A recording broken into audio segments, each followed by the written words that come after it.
Welcome back to another episode of Locked On Chiefs. We have Jake Hatch from Locked On Cougars. We're going to be talking about a little bit more about Kingsley Suamataia today on Locked On Chiefs. From the land of the free and the home of the Chiefs, this is the Locked On Chiefs podcast. Hey, Chiefs Kingdom, welcome back for another episode of Locked On Chiefs, your daily podcast covering the Kansas City Chiefs, part of the Locked On Podcast Network, your team every day. Thank you for always making Locked On Chiefs your first listen of the day. Don't forget, we're free and available on all platforms, including YouTube as well.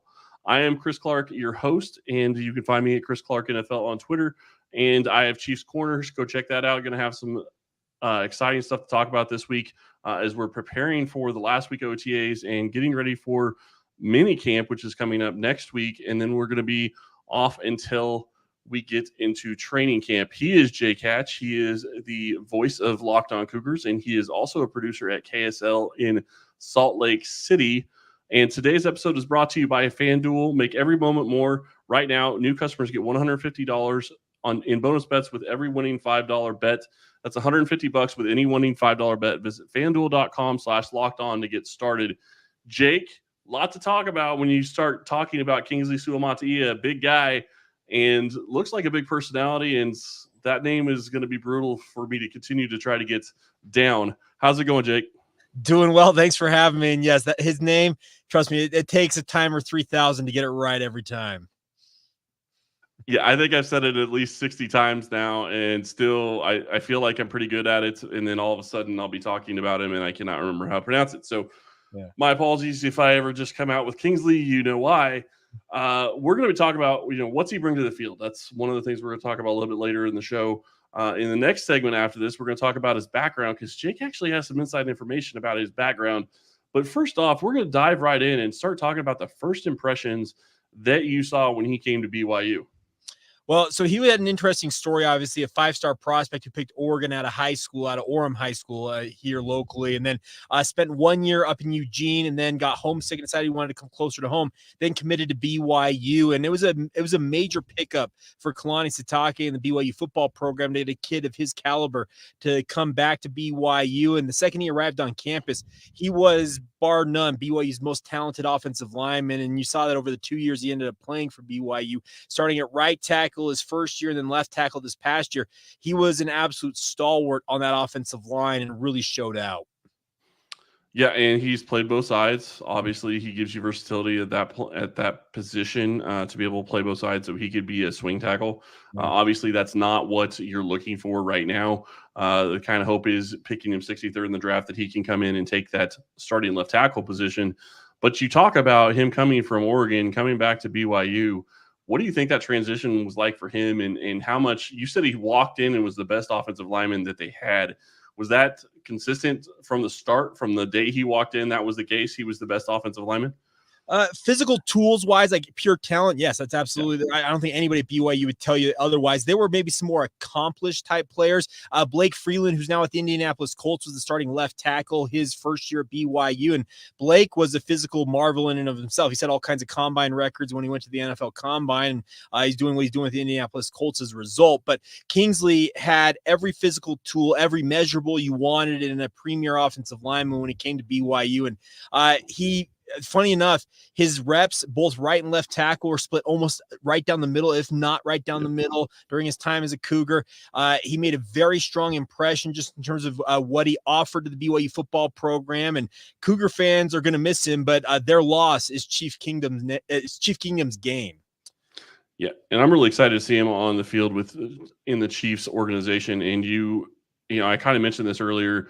They're going into last week OTAs this week. We're not going to get any more information for a couple more days, but then, they'll have mini camp that's going to come up the next week. And then they're going to be off for basically a month and a half.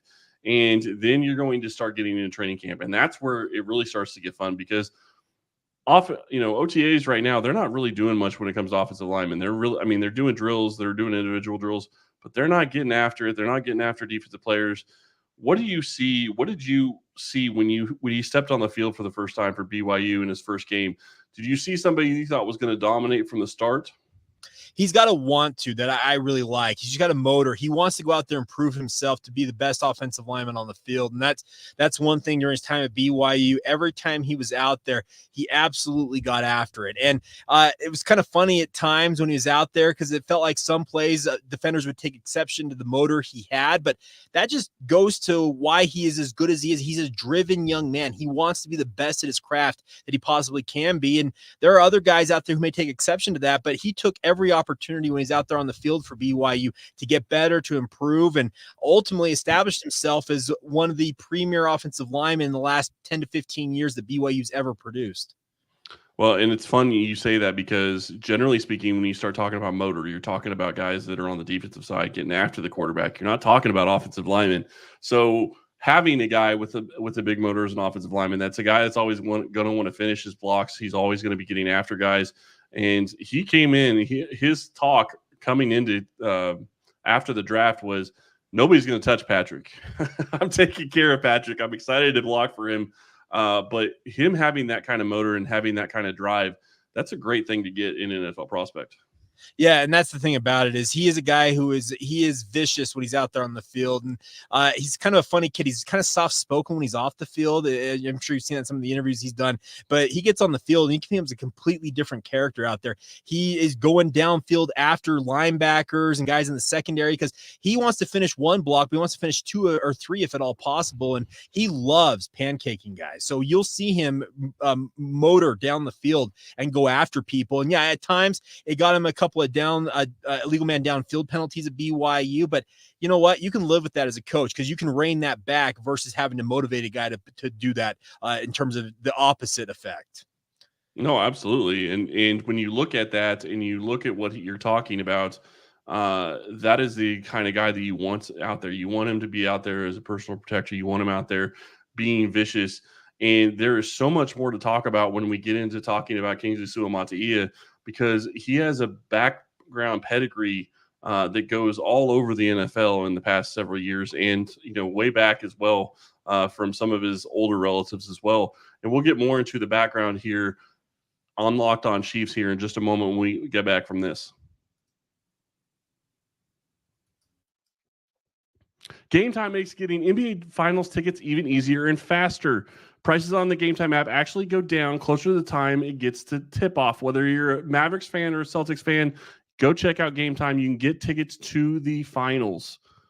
With killer last-minute deals, all-in prices, views from your seat, and their lowest price guarantee, Gametime takes the guesswork out of buying NBA tickets.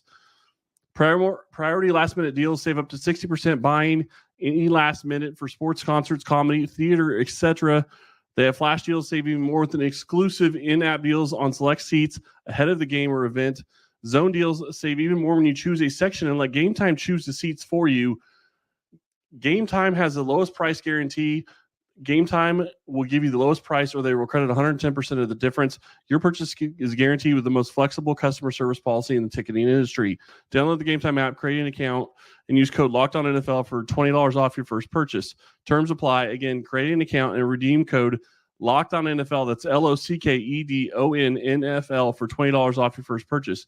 Download Gametime today. Last minute tickets, lowest price, guaranteed.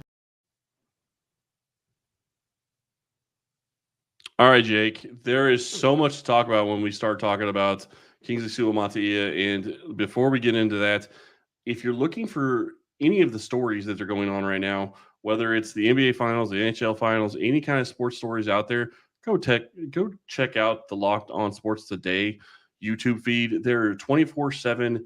Every single story is out there. Go check that out. It is awesome. You will really enjoy it. Jake, when we get into talking about Kingsley Suamataia, you look at some of the relatives that he has in the NFL already, and Penei Sewell and others as well. I mean, he's got a pedigree, obviously, with the guys that have been around him and his family.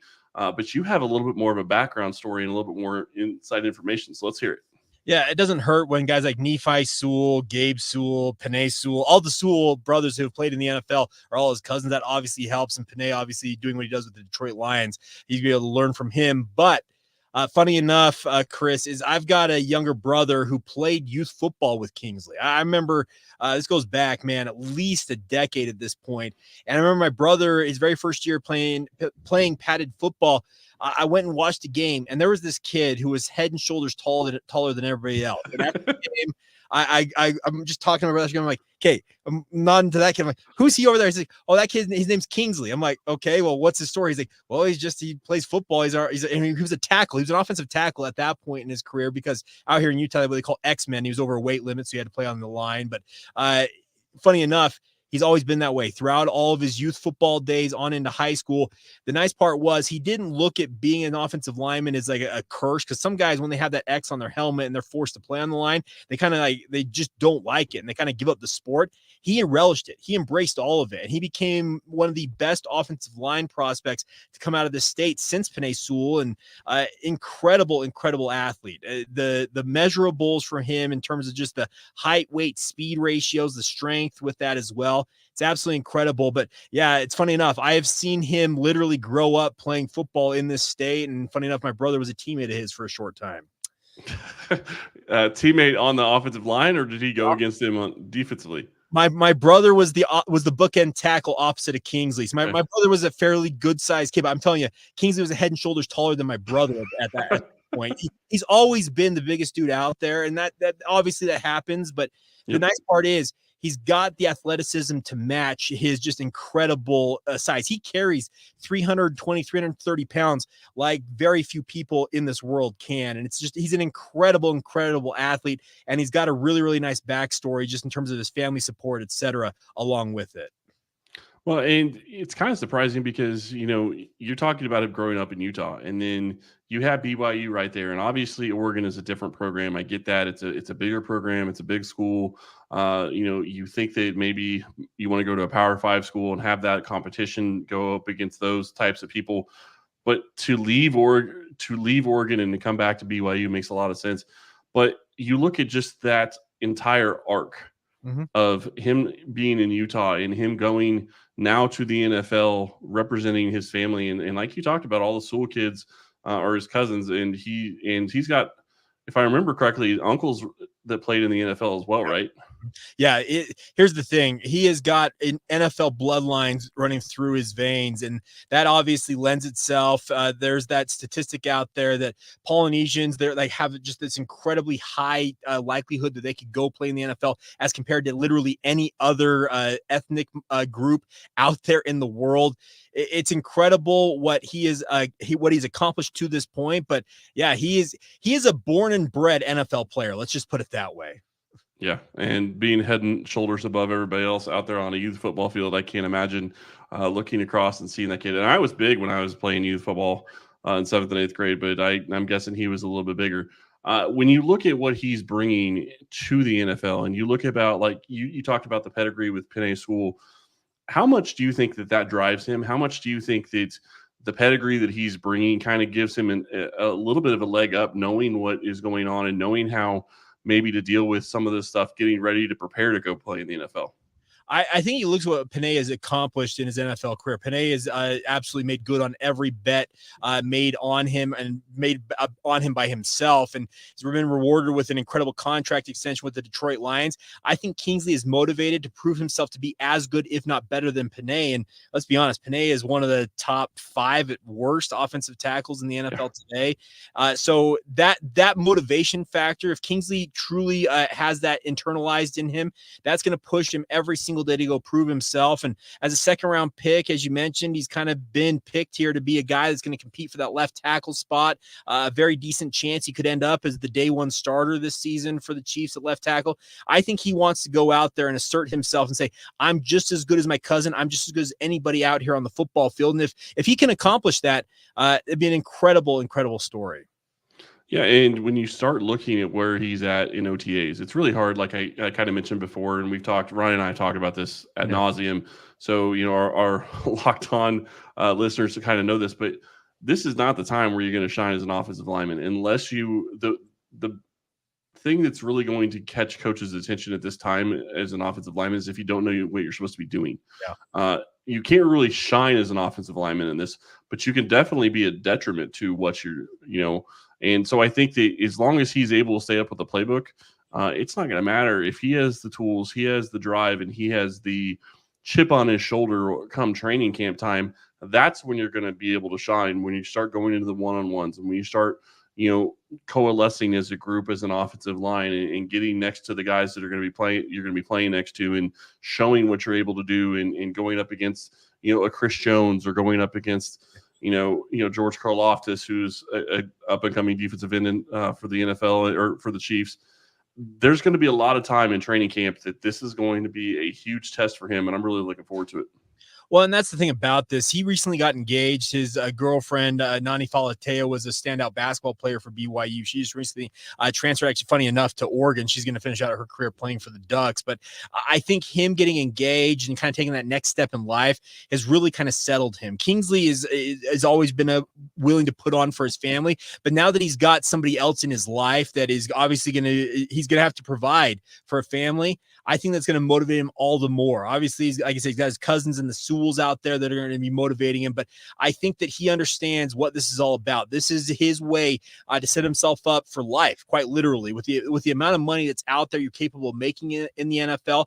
I think he is highly motivated to get out there, keep his nose clean, do what he's supposed to do, and make a good impression on Andy Reid, Brett Veach, and the rest of the Chiefs brain trust, because they took a leap in drafting him. I feel like picking him when they picked him, but they believe in him, and I think he is absolutely motivated to prove that they made the right pick when they picked him with the 63rd pick. Well, and when you look at it, it's a situation where you're absolutely right. There's a ton of money out there. Eventually, obviously, you're going to be in a rookie deal, so you're going to be limited what you make to an extent. You can get endorsements and whatnot, but the big thing is you're going to be blocking. If you can win the starting left tackle job, you're going to be blocking for Patrick Mahomes. If you can make a name for yourself blocking for Patrick Mahomes, you're going to get paid eventually. It's going to be 3 years before you have the chance to get paid, but you're going to get paid, and Kansas City is probably going to be the one to pay you if you're able to protect Patrick the way that they drafted you to protect Patrick. So that's going to be something to watch. When we get back, we're going to talk more about what he's going to bring to the field and what we're going to be looking for when we get to training camp right after this. It's winner take all in the NBA and the NHL, and FanDuel is giving you a shot to bring home a big win of your own. Whether or not you want to go bet on the Dallas Mavericks or maybe the Boston Celtics in the NBA Finals, lots of different bets so you can go that direction. Or you're wanting to go with the Edmonton Oilers or the Florida Panthers, lots of different directions you can go in that as well. In the NHL Finals, both of those are finally set. Now you know the teams. Now you can decide who you want to go bet on, and it is winner take all in the NBA and the NHL. Right now, with new customers get $150 in bonus bets with any winning $5 bet. That's $150 to bet on spreads, money lines, player props, and much, much more. Visit FanDuel.com/lockedon and make every playoff shot count. FanDuel, America's #1 sportsbook.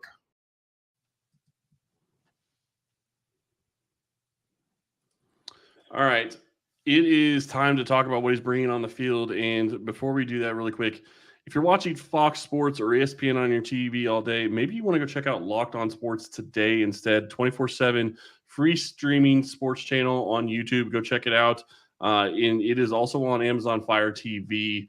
All right, Jake, what's he bring to the field? I know we've talked a lot about the background. We talked a lot about his family and the chip that he may have on his shoulder. But let's get into the nitty gritty. What's he have when you start looking at his feet, when you start looking at how he uses his hands, when you start looking at how he's going to fit into doing reach blocks and doing the things that you already kind of talked about a little bit. Let's dive in a little bit deeper. Well, the one thing I love to refer to him as a dancing bear. He's got incredible feet. Kingsley, he's got those quote-unquote ballet feet like offensive tackles to have, the ability to be nimble and be able to adjust and essentially be able to reset your feet. We all know this in the NFL. With Patrick Mahomes behind you, you know that ball is going to get out quickly and it's going to be out on time. You're not going to necessarily have to protect for too long, but there are times that Patrick does like to freelance. We've all seen this in the NFL. But here's the deal. Kingsley has dealt with that at BYU. Jaron Hall, who's now with the Minnesota Vikings, he was kind of a Patrick Mahomes-esque type guy. He loved making plays from the pocket, but when it broke down, he was dancing around back there. And guess what? As an offensive lineman, that's a nightmare because you don't necessarily know where he's at. Kingsley's ability to redirect, to be able to reposition himself wherever that quarterback ends up being is a chief strength of his. I really love his feet. It was very evident both as a redshirt freshman and a redshirt sophomore, the 2 years he played at BYU. His feet were incredible. Now, in terms of his hands, they can be a little bit late in terms of getting his hands on guys, and that can be a problem at the NFL level. We all know this. The NFL defensive linemen, defensive ends in particular, they love nothing more than making you whiff with your hands. So he's going to have to be better about that, getting that punch and getting those guys locked up in pass pro. But I really, really like his feet. He's got NFL standard offensive tackle arms. I know there was some concern when he measured in at 6'4" and change as an offensive tackle, but he makes up for the lack of height with his length in terms of his reach with his arms. So I'm not worried about his feet. I am worried just about getting that initial punch in on time, but that's stuff you can be trained on. And obviously the coaches in Kansas City will be working on that. I'm sure he's got personal trainers who will deal with that, but every tool you want in a premier offensive lineman, Kingsley possesses. Now it's just a matter of making sure it all comes together and he can put it all together on the football field. Well, and you are talking about having him being coached by Andy Heck, who lately has been one of the best offensive line coaches in the NFL. You look at what he's been able to do. Obviously, Orlando Brown didn't work out a couple of years ago. We know that. Donovan Smith came in, played pretty well for the most part. Wanya Morris played a little bit at left tackle last year. But you look at the other guys that he's had in the interior. Obviously, Joe Tooney is his own guy, and he's an extremely solid technician. And then you have Creed Humphrey and Trey Smith, who are very good technicians, but Trey Smith is a little bit more power than anything else. And so it's a different mixture. And now you have Jawan Taylor at right tackle. I do think that when you throw him in there and he's going to be with Andy Heck, you look at what Andy Heck was able to do with a guy like Eric Fisher. Eric Fisher came into Kansas City from Central Michigan, and a lot of people didn't like that pick because he was the number 1 overall pick. And I get it to an extent, but Fisher was able to come in and he was, I'm not going to say he was an all-star, but he was more than solid for just about his entire career until he went down with an injury right before the Tampa Bay Super Bowl a couple of years ago. And now you're looking at a situation where you come in and you've got a guy that's even bigger than Fisher was, that you're saying has great feet, and it's really a technique issue when you're talking the hands. That to me is something that Andy Heck is going to be working on and get worked out this season. And if worst case scenario happens and Wanya Morris beats him out for this year, I guarantee you Suamataia is going to have that fixed for 2025. Well, and that's the thing about it is he's a young man, like I said, who wants to get this right because he knows this is an opportunity to set himself up with generational type wealth if it all works out down the line for him.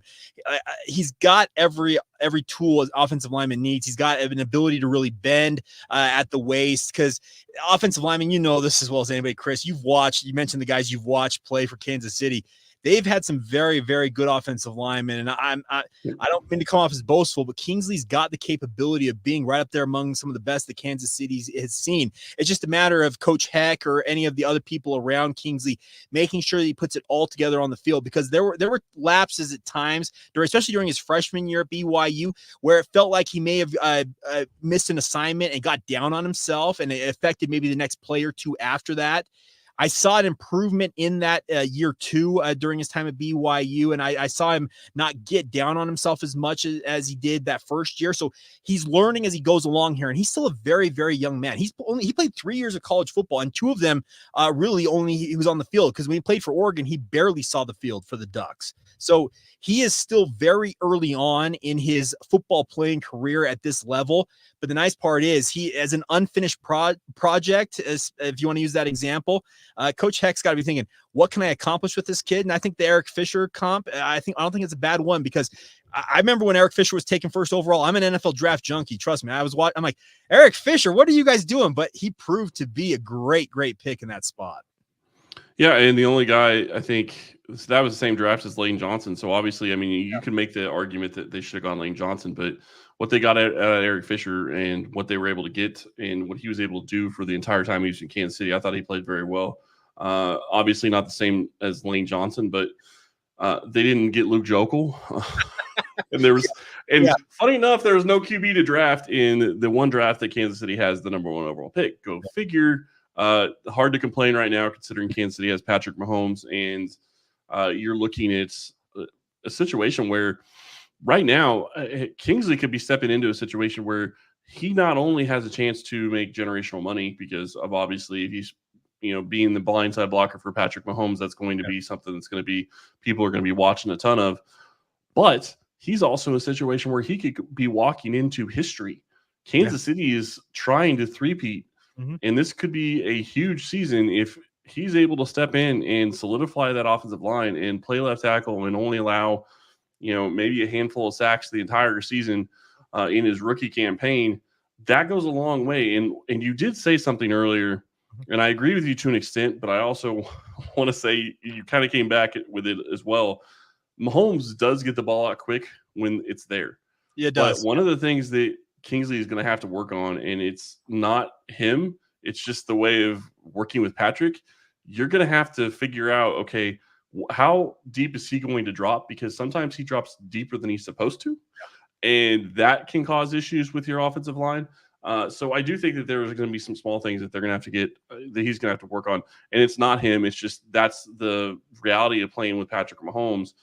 But he's stepping into an amazing situation. If he has an opportunity to step in and be the day one starter, week one starter for this Chiefs team, if he can show it in training camp and in the preseason games, he could be the week one starter. And I don't think he relinquishes it if he takes it.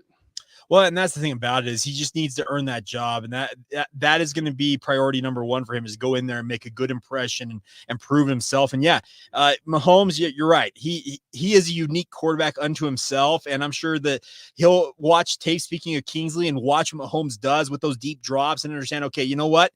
I'm just have to just maintain blocks as long as humanly possible and not get holding calls and not get myself in trouble and get beat inside or anything like that.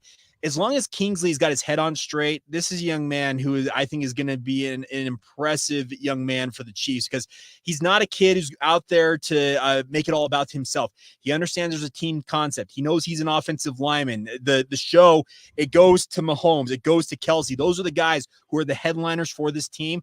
His role is to make sure those guys stay as clean as possible. And as you mentioned, get a chance at a three-peat because I know Kingsley would love nothing more than to have a Super Bowl ring as a rookie. Well, to have it before his cousin. I'm sure. I'm sure he'd love to one-up Penn and the other Sewell brothers by saying, "Hey, look at this bling I got on you guys." Yeah, right. And you make a point. I mean, Travis and Patrick are obviously the stars of this Chiefs team, but there's nothing to say that Kingsley can't be the guy that can be bulldozing people to get Mahomes to a touchdown or get Kelsey to a touchdown or get Pacheco to a touchdown. Lots of different guys that he can be blocking for and making his impact felt. The one thing I will say that I really love in putting him in a situation where the one thing that's interesting, you go back and watch Andy Reid in the first several years he's in Kansas City, they don't really have rookies start. Yeah. That just isn't something he does on the offensive line. And then you look at what happened with Creed Humphrey and Trey Smith. And now you've got two rookies that basically have been starting ever since they were rookies. So it's interesting. I'm curious to see how that plays out throughout the next couple of seasons, but he's going to be next to Joe Thuney, and his ability to learn from a guy like Joe Thuney and have him on his right shoulder, knowing that he's going to be where he's supposed to be at all times. That's got to be a big step up for anybody starting at left tackle for the Chiefs. Well, speaking selfishly as a San Francisco 49ers fan, I wish the 49ers offensive line was what the Chiefs have at offensive line. I'll just put it that way. But nonetheless, I think the bigger point to be made is that Kingsley, yes, he's going to have very good mentors around him on that Chiefs squad. Mahomes will be coaching him up. Joe Thuney will be coaching him up. Andy Reid's going to be coaching him. Andy Reid dipped into his BYU contacts to bring Kingsley from BYU. So he knows what Kingsley brings because trust me, I know how many conversations that Kalani Sitake and the rest of the BYU staff have with Andy Reid on, it feels like a weekly, if not monthly basis. So this is a young man who has been vetted heavily by the Kansas City Chiefs, and they don't make this pick lightly to bring him in. So I'm excited to see what he's able to accomplish because I think he is a perfect fit for what Kansas City is going to do. And as you mentioned, they're kind of playing a little bit with the whole salary cap thing. They understand maybe if we get some of these rookies as offensive linemen that can stand out like a Creed Humphrey and a Trey Smith, maybe Kingsley's the next guy to do that, and that obviously saves them some money on the back end to upgrade positions elsewhere. especially for left tackle. That'd be huge if they could get to not have to go out and get a free agent to be their left tackle of the future. Thank you so much, Jake. I really appreciate it. Tell everybody where they can find you. Yeah, so I do our here on the Locked On Network. I do Locked On Cougars. It's Locked On BYU, for lack of a better term. All things BYU every single day. We're available wherever you get your podcasts, also on YouTube. And then every morning out here in Salt Lake City, I'm the producer of DJ and PK, our morning drive radio show on the KSL Sports Zone. So if you want to tune in and hear a lot about the Utah Jazz, the Utes, the Cougars, the Aggies, we got you covered on that front as well. Jake, thanks for coming on. Really do appreciate it. Everybody, we will be back tomorrow to have more coverage of this team, and Matt Derrick will be on later this week to talk about what he sees at OTAs, because he's going to be there, and we're going to have him on right after Media Day. So be looking forward to that. Thank you all for listening today, and we will talk to you tomorrow.